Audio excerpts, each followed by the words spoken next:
что мне 57 лет, за свои прожитые эти годы, основную часть своей сознательной жизни я старался жить богоугодно и богобоязненно.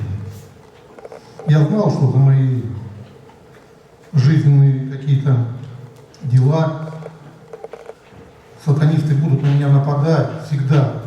Они это и делали, всегда нападали на меня. По-разному было. Но в этот раз с каким-то особым остервенением напали на меня все сатанисты, которые, наверное, есть. И я продолжаю с этим бороться, и Господь не оставляет меня.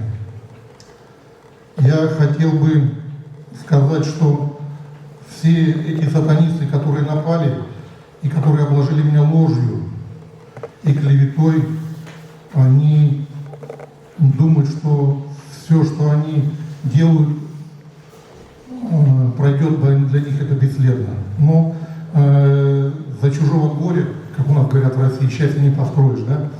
Наверное, так оно и есть. Я еще хотел бы сказать, что они думают, что на их стороне сила и власть. Ну, наверное, сегодня это так и есть, да? Хотел бы процитировать здесь нашего благоверного князя Александра Невского.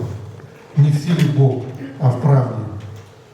И я надеюсь и уверен, что правда будет, и она никуда не денется. Спасибо.